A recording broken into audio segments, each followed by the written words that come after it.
Pumunta si Samson sa Gaza. Ikalabing-anim na kabanata.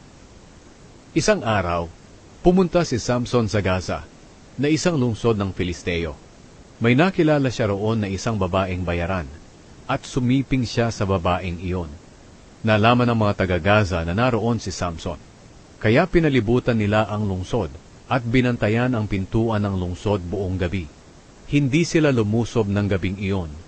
Nagpasya sila na papatayin nila si Samson ng madaling araw. Pero sumiping si Samson sa babae hanggang hating gabi lang. Bumangon siya at pumunta sa may pintuan ng lungsod. Hinawakan niya ang pintuan at binunot, at natanggal ito pati ang mga kandado at haligi nito. Pagkatapos, pinasan niya ito at dinala sa tuktok ng bundok na nakaharap sa Hebron. Si Samson at si Delilah. Isang araw nagkagusto si Samson sa isang dalaga na nakatira sa lambak ng Sorek.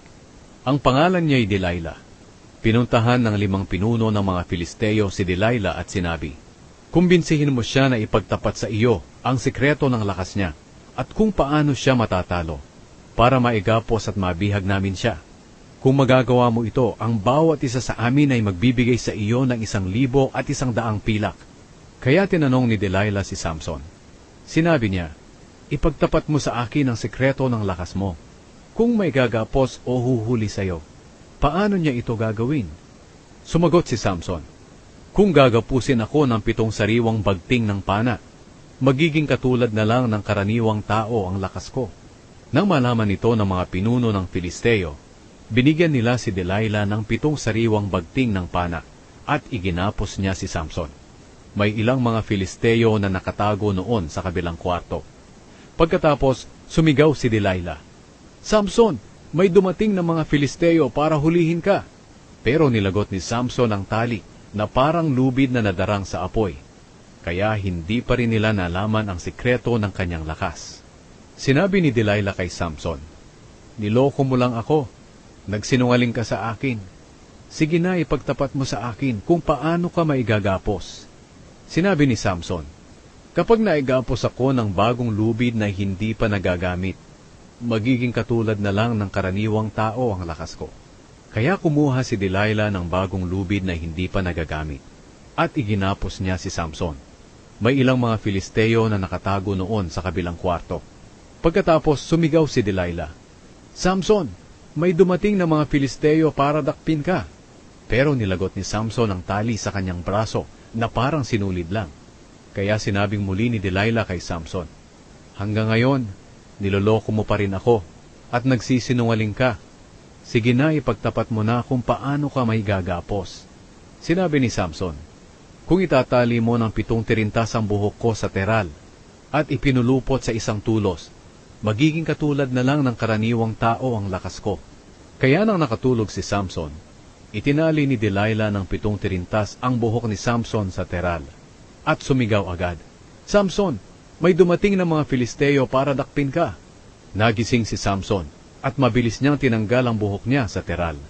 Kaya sinabi ni Delilah sa kanya, "Sabi mo mahal mo ako, pero hindi mo ako pinagkakatiwalaan. 3 beses mo na akong niloko. Hindi mo talaga ipinagtapat sa akin kung saan nanggagaling ang lakas mo." Araw-araw niyang tinatanong si Samson hanggang sa bandang huli ay nakulitan din ito. Kaya ipinagtapat na lang ni Samson sa kanya ang totoo. Sinabi ni Samson, "Hindi pa nagugupitan ang buhok ko kahit 1 beses lang. Sapagkat mula pa sa kapanganakan ko, itinalaga na ako sa Diyos bilang isang Nazareo. Kaya kung magugupitan ang buhok ko, magiging katulad na lang ng karaniwang tao ang lakas ko." Naramdaman ni Delilah na nagsasabi si Samson ng totoo. Kaya nagpautos siya na sabihin sa mga pinuno ng mga Filisteo na bumalik, dahil nagtapat na sa kanya si Samson. Kaya bumalik ang mga pinuno, dala ang perang ibabayad kay Delilah.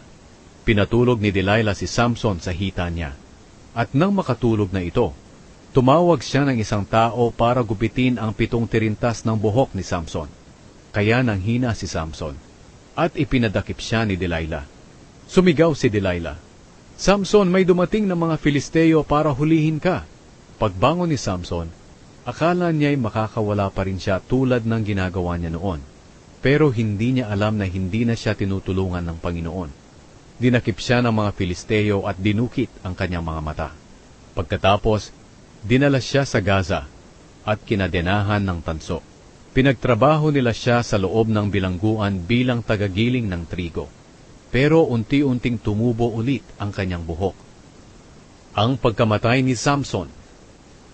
Muling nagkatipon ang mga pinuno ng mga Filisteo para magdiwang at mag-alay ng maraming handog sa kanilang Diyos na si Dagon. Sa pagdiriwang nila ay nag-aawitan sila. Pinagtagumpay tayo ng Diyos natin laban sa kalaban nating si Samson. Labis ang kanilang kasiyahan at nagsigawan sila. Dalhin dito si Samson para magbigay aliw sa atin. Kaya pinalabas si Samson sa bilangguan. At nang makita ng mga tao si Samson, pinuri nila ang kanilang Diyos. Sinabi nila, pinagtagumpay tayo ng Diyos natin sa ating kalaban na nangwasak sa lupain natin at pumatay ng marami sa atin. Pinatayo nila si Samson sa gitna ng dalawang haligi at ginawang katatawanan. Sinabi ni Samson sa utusan na nag-aakay sa kanya, pahawakin mo ako sa haligi ng templong ito para makasandal ako. Siksikan ang mga tao sa templo. Naroon ang lahat ng pinuno ng mga Filisteo. Sa bubungan ay may 3,000 tao, lalaki at babae. Nagkakasayahan silang nanonood kay Samson. Nanalangin si Samson, O Panginoong Diyos, alalahanin niyo po ako. Kung maaari, ibalik niyo po ang lakas ko kahit minsan pa, para makaganti po ako sa mga Filisteo sa pagdukit nila sa mga mata ko. Kumapit si Samson sa dalawang haliging nasa gitna ng templo na nakatukod sa bubungan nito. Ang kanan niyang kamay ay nasa isang haligi at ang kaliwa naman ay nasa kabilang haligi. Pagkatapos, sumigaw siya, mamamatay akong kasama ng mga Filisteo. At itinulak niya ang dalawang haligi ng buong lakas at gumuho ang templo at nabagsakan ang mga pinuno at ang lahat ng tao roon. Mas maraming tao ang napatay ni Samson sa panahong iyon kaysa noong nabubuhay pa siya. Ang bangkay ni Samson ay kinuha ng mga kapatid at kamag-anak niya at inilibing sa pinaglibingan ng ama niyang si Manoah, doon sa gitna ng Zora at Estaol. Pinamunuan ni Samson ang Israel sa loob ng 20 taon.